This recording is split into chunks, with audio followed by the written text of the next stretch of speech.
Hello students, Pahalgam attack के बाद government of India ने रिटेलिएट करने के लिए बहुत सारे स्टेप्स उठाए हैं और आगे भी उठाने वाली हैं।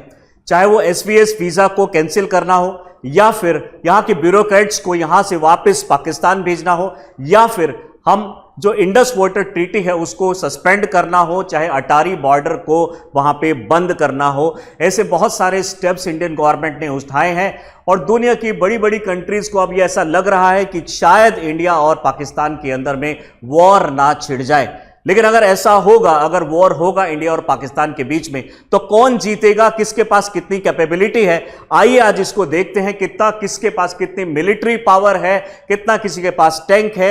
यानी हम आज कंपेयर करने वाले हैं इंडिया और पाकिस्तान के बीच में टोटल जितना भी मिलिट्री आर्म्ड फोर्सेस जितने भी हैं, टोटल कितना कंपैरिजन हो सकता है और इसमें किसके पास ज्यादा चीजें हैं, किसके पास कम आर्मर्ड फोर्सेस हैं। आइए इस चीज को कंपेयर करके देखते हैं। So this is all about the comparison between the Pakistan military forces and the Indian military forces and the armed forces, और भी जो हमारे पास प्रेजेंट है हमारे जो डिफेंस के लिए। देखते हैं क्या क्या डिफरेंस हो सकते हैं।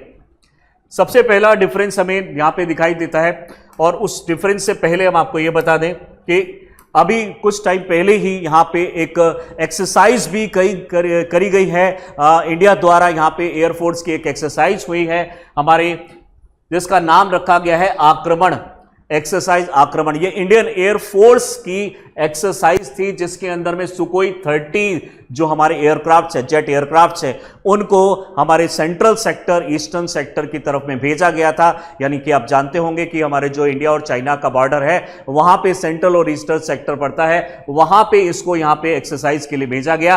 और भी दूसरी जगह पे हम यहां पे एक्सरसाइज करने वाले हैं। ये मकसद साफ है कि हम अपनी कैपेबिलिटीज को दूसरा को दिखाना चाहते हैं कि कोई हमें कमजोर ना समझे। और डेफिनेटली इस तरह की जो मिलिट्री एक्सरसाइजेज हैं वो हमारे पायलट्स को, हमारी जो मिलिट्री है उसको और ज्यादा स्ट्रांग बनाती है और ज्यादा कॉन्फिडेंट बनाती है। तो ऐसे में इस तरह की एक्सरसाइज का करना बहुत ही ज्यादा जरूरी हो जाता है। तो ये आपको याद रखना है। एक्सरसाइज आक्रमण जो है इंडियन एयरफोर्स ने अभी रिसेंटली यहां पे किया है, और ये सक्सेसफुली सुकोई 30 को यहां पे सक्सेसफुली उन्होंने टेक ऑफ करके और लैंड करके और प्लस में सर्वेलेंस करके पूरा एक्सरसाइज किया है। नेक्स्ट अगर हम बात करें कि इंडिया और पाकिस्तान के बीच में अगर हम मिलिट्री का कंपैरिजन करें तो उसमें क्या क्या कंपैरिजन हो सकते हैं। सबसे पहले अगर हम बात करें बजट की, तो बजट के केस में इंडिया के पास जो बजट है अप्रॉक्सीमेटली हर साल का 6 लाख करोड़ के आसपास का बजट इंडियन गवर्नमेंट यहां से निकालती है। वहीं पे जो पाकिस्तान है, पाकिस्तान अपनी कंट्री में यहां पे लगभग 2 लाख करोड़ रुपए का बजट यहां पे निकालते हैं। तो डेफिनेटली सबसे पहले अगर बजट की ही कंपैरिजन करें तो बजट हमारा उनसे 3 गुना ज्यादा है। तो जिसके पास ज्यादा बजट है डेफिनेटली वो ज्यादा कटिंग एज पे रहता है। सबसे पहला बात तो बजट का हो जाता है कि हमारा बजट यहां पे कंपैरेटिवली ज्यादा है। दूसरी अगर हम बात करें तो इंडियन नेवल शिप सूरत, जो हमारा जो सूरत पे एक तरीके से आप बोल सकते हैं कि मिसाइल है जो कि इंडियन नेवल शिप पे लगाई जाती है। ये मिसाइल जो कि गाइडेड मिसाइल डिस्ट्रॉयर है, इसको भी यहां पे टेस्ट करके देख लिया गया है। इंडियन सीज के अंदर में इस मिसाइल को भी टेस्ट करके देख लिया गया है। आक्रमण एक्सरसाइज भी हुई है, और प्लस में जो हम आपको बजट बता रहे हैं लगभग 6 लाख करोड़ रुपए इंडिया स्पेंड करती है हर साल, और पाकिस्तान लगभग 2 लाख करोड़ रुपए स्पेंड करता है अपनी मिलिट्री के ऊपर में। और अगर डिफरेंसेस को देखें तो लगभग ये अगर 2018 के आसपास देखें तो 4 ट्रिलियन और इंडिया का, पाकिस्तान का है 1.26 ट्रिलियन, जो कि हमारे इंडिया का 2.1 से अभी ज्यादा आज के टाइम पे अगर देखेंगे डेफिनेटली ये 3% के आसपास हो गया है। और यहां पे अगर हम पाकिस्तान की जीडीपी का देखें तो 3.6% उनका ये बजट रहता है। दूसरी अगर हम बात करेंगे आर्मी की, लगभग 12 लाख आर्मी है हमारे पास इंडिया के पास में, वहीं पे पाकिस्तान के पास 5.6 लाख आर्मी के आसपास है। वहीं पे अगर हम बैटल टैंक्स की अगर हम बात करें, जो लैंड पे चलने वाले टैंक्स हैं, वहां पे हमारे पास 3565 हैं, उनके पास 2496 है। वहीं पे हम आर्म्ड पर्सनल कैरियर्स अगर हम लेंगे, जो बड़े व्हीकल जैसे होते हैं वो लेंगे तो 336 इंडिया के पास हैं। वहीं पे पाकिस्तान के पास इसका थोड़ा एज मिल जाता है, 1605 है उनके पास। इंडिया के पास अगर हम आर्टिलरी गन की अगर हम बात करें, जो बड़ी गन होती है, अगर आपने देखा होगा तो वो जो गन है 9719 है, पाकिस्तान के पास में 4472 ही है। नेवी की बात करेंगे, सबमरीन्स हमारे पास ज्यादा है 16, पाकिस्तान के पास है सिर्फ 8। अगर हम फ्राइगेट्स की बात करें, इस तरह का जो हमारे शिप्स होते हैं जो स्पेशली वॉर के लिए ही बनाए जाते हैं, किसी भी तरह की वॉर से लड़ने के लिए, वॉर में लड़ने के लिए यहाँ पे जो डिस्ट्रॉयर्स फ्राइगेट्स बनाए जाते हैं वो हमारे पास 13 हैं, पाकिस्तान के पास जो है वो 9। कॉम्बैट कैपेबल एयरक्राफ्ट्स की अगर हम बात करेंगे तो एयरक्राफ्ट भी हमारे पास 75 हैं, कॉम्बैट एयरक्राफ्ट जो डायरेक्ट एक तरीके से वॉर में एंगेज हो सकते हैं, वो हमारे पास 75 हैं और नेवी के अंदर में 8 है। यहां पे अगर हम पेट्रोल और कोस्टल कॉम्बैट वेसल्स की बात करें, जो हमारे छोटे शिप्स होते हैं और जो वेसल्स होती हैं जो हमारे कोस्टल एरिया को, आप जानते होंगे 7516 किलोमीटर लॉन्ग हमारी कोस्टल बाउंड्री है, जिसमें लगभग हमारे 6000 किलोमीटर जो हमारा मेन लैंड पे आता है, जिसमें हमें सबसे ज्यादा खतरा भी रहता है। हालांकि अंडमान निकोबार पे भी खतरा है, लक्षद्वीप पे भी खतरा है, तो अगर हम टोटल लगाए तो 7516 किलोमीटर लॉन्ग बाउंड्री को कवर करने के लिए, प्रोटेक्शन प्रोवाइड करने के लिए इन वेसल्स का एक बहुत बड़ा हाथ होता है। ये एक बहुत बड़ी शिप जैसे होते हैं और इनका मेन पर्पस सर्वेलेंस करना है, और अगर इन केस अगर कोई टारगेट मिलता है तो उसको वहीं पे उसको डिस्ट्रॉय करने की कैपेबिलिटी रखते हैं ये वेसल्स। वहीं पे अगर हम एयरफोर्स की अगर हम बात करेंगे तो एयरफोर्स में टोटल हमारे पास 1.27 लाख यहां पे एयरफोर्स के पायलट्स और यहां पे जो पूरी फोर्सेस है, और वहीं पे एयरफोर्स के पायलट्स और फोर्सेस को अगर पूरा लगाए पाकिस्तान के अंदर में वो तो 45,000 के आसपास होगी। अगर हम कॉम्बैट एयरक्राफ्ट्स की बात करें, जो एयरफोर्स के पास में कॉम्बैट एयरक्राफ्ट्स हैं, आपको ये याद रखना है कि जो कॉम्बैट एयरक्राफ्ट्स है कुछ नेवी के पास भी होते हैं, कुछ आर्मी के पास भी होते हैं और कुछ एयरफोर्स के पास भी होते हैं। हालांकि इसको हमेशा एयर में ही रहना पड़ेगा, लेकिन इसका कंट्रोल किसके पास है उसके हिसाब से भी इसको कंसीडर किया जाता है। अगर नेवी के पास कंट्रोल है तो उसको हम नेवी बेस्ड कॉम्बैट एयरक्राफ्ट्स बोलते हैं, एयरफोर्स के पास है तो एयरफोर्स बेस्ड कॉम्बैट एयरक्राफ्ट, वहां पे हमारे पास 814 है और पाकिस्तान के पास 425 हैं। वहीं पे अगर हम न्यूक्लियर वेपन की बात करें तो न्यूक्लियर वेपन में हो सकता है कि पाकिस्तान थोड़ा बहुत हमसे ऊपर एज पे हो, जहां पे हमारे पास न्यूक्लियर वेपन 130 से 140 के आसपास हो सकते हैं, वहीं पे पाकिस्तान के पास 140 से 150 के आसपास हो सकते हैं। रास्ता आपको पता ही है किस तरीके से पाकिस्तान ये सारा न्यूक्लियर मटेरियल को कलेक्ट करता है। चाइना और जो नॉर्थ कोरिया है और जो पाकिस्तान है, इनका जो ट्रायंगल चलता है, इनका जो स्मगलिंग चलती है, उनकी वजह से पाकिस्तान के पास बहुत ज्यादा एक्सेसिबिलिटी बढ़ जाती है। स्पेशली जब बात आती है न्यूक्लियर वेपन्स की तो डेफिनेटली ये दो कंट्रीज इनको पूरा सपोर्ट करती हैं, और कहीं ना कहीं हम यूएसए का भी डाउट में रहते हैं कि क्या वो सपोर्ट करता है इंडिया को या फिर वो पाकिस्तान को सपोर्ट करता है। पास्ट में जितने भी वॉर हुए हैं, चाहे वो 1999 का हो, ऐसे वॉर के अंदर में भी हमने देखा कि कई बार यूएसए जो है वो पाकिस्तान को सपोर्ट करता हुआ दिखता है। लेकिन यहां पे अगर हम देखें इंडिया की साइड में रशिया जो है हमें सपोर्ट करने का वादा कर रहा है, और आसपास की जो कंट्री लाइक ताइवान जो है वो भी इंडिया को सपोर्ट करने का पूरा वादा कर रहा है। वादा करने को तो यूएसए भी वादा ही कर रहा है, बट डेफिनेटली जैसे कि आप जानते हैं इंटरनेशनल रिलेशंस में कोई ना परमानेंट एनिमी है, ना ही कोई परमानेंट कोई फ्रेंड होगा, तो डेफिनेटली किसी के ऊपर विश्वास नहीं किया जा सकता। अपनी सेल्फ रिलायंट कैपेबिलिटी होनी चाहिए ताकि हम किसी भी कंट्री से रिवेंज ले सके, रिटेलिएट तो एटलीस्ट उसमें कर ही सकें। वहीं पे अगर हम बात करें कि इंडिया के पास ऐसी कौन सी एज है जो पाकिस्तान के पास वो चीजें नहीं है, तो सबसे पहले अगर हम बात करेंगे तो वो है हमारे पास एंटी सैटेलाइट मिसाइल्स। इंडिया के पास एंटी सैटेलाइट मिसाइल्स हैं और ऐसी कुछ ही कंट्री के पास एंटी सैटेलाइट मिसाइल्स हैं। हमने इसको मिशन शक्ति के अंदर में इसको लॉन्च भी करके देख लिया है, और हमने एक जो पुराना रिटायर्ड हमारे पास सैटेलाइट था उसको अर्थ से एक मिसाइल लॉन्च करके उसको डिस्ट्रॉय करके भी देख लिया है। हालांकि इसको बहुत टाइम हो चुका है, 2020 के आसपास पे ही हमने इसको पहली बार टेस्ट कर लिया था, और आज हमारे पास इसकी जो सुपर टेक्नोलॉजीज होती हैं, हाई टेक टेक्नोलॉजीज होती है, वो भी हमने डेवलप कर लिया। यानी हम दुनिया के किसी भी सैटेलाइट को अगर चाहे तो उसका अपनी रेंज के अंदर में उसको डिस्ट्रॉय कर सकते हैं।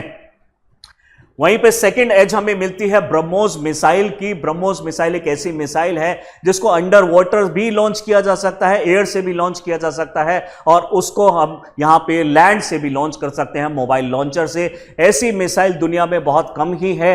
ब्रह्मोस एक ऐसी मिसाइल है जिसको तीनों प्लेटफॉर्म से लॉन्च किया जा सकता है, प्लस इकलौती ऐसी मिसाइल है जो 3500 केजी की है, यानी 3500 केजी की मिसाइल को एयरक्राफ्ट से जनरली लॉन्च करना ऑलमोस्ट नेक्स्ट टू इम्पॉसिबल होता है।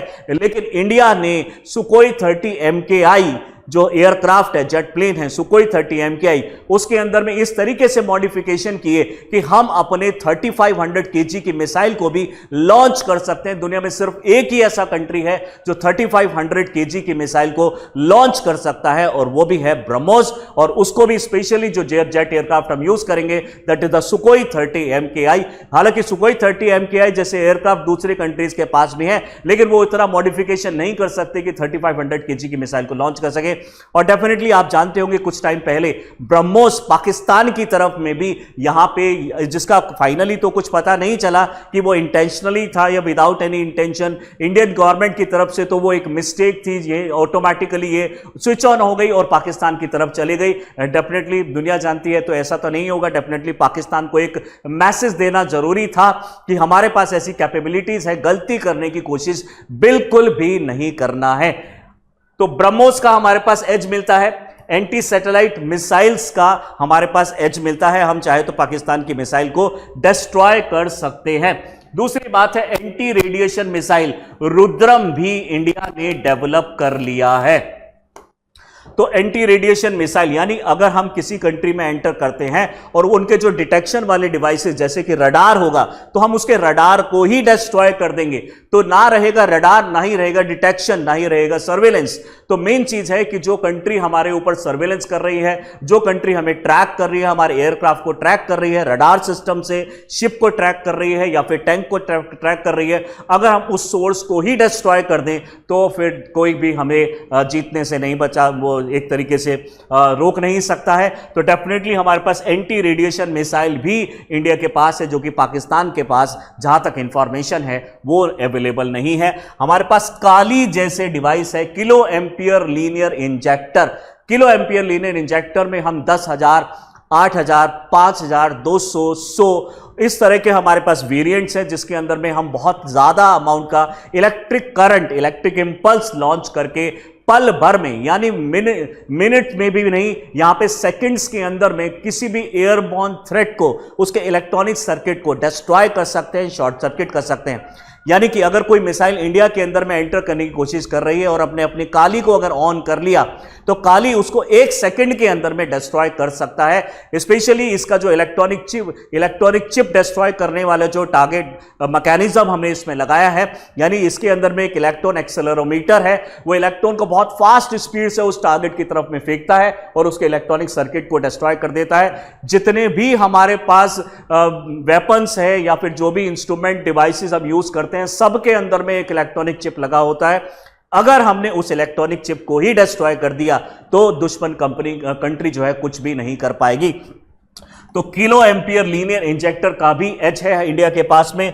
प्लस में रिसेंटली हमने कुछ ही दिन पहले, 1-1.5 हफ्ते ही पहले लेजर गाइडेड वेपन भी बना लिया है और लेजर वेपन भी बना लिया है। लेजर गाइडेड वेपन के अंदर में हमारे पास जो वेपन है वो नॉर्मल होता है, लेकिन उसको गाइड किया जाता है लेजर से। लेकिन लेजर वेपन के अंदर में डायरेक्टली लेजर ही वेपन है, और वो भी हमने लास्ट लास्ट वीक उसको चेक भी कर लिया है, टेस्ट भी कर लिया है। और दुनिया भर में हम एक तरीके से आप बोल सकते हैं कि 5 ऐसी कंट्री है पूरे दुनिया भर में जिनके पास लेजर टेक्नोलॉजी है। हालांकि इजराइल और चाइना भी क्लेम करते हैं, लेकिन उनका लेजर टेक्नोलॉजी अभी सबके सामने उन्होंने प्रोक्लेम नहीं किया है। लेकिन इंडिया के पास लेजर टेक्नोलॉजी है, यूएसए के पास है, रशिया के पास है, फ्रांस के पास है, इटली के पास है, इजराइल के पास है और चाइना के पास है, और इंडिया के पास भी है। बट इजराइल और चाइना का पूरा कंफर्म यहां पे उन्होंने इंफॉर्मेशन रिवील नहीं करी है, तो हमें उतनी जानकारी नहीं है।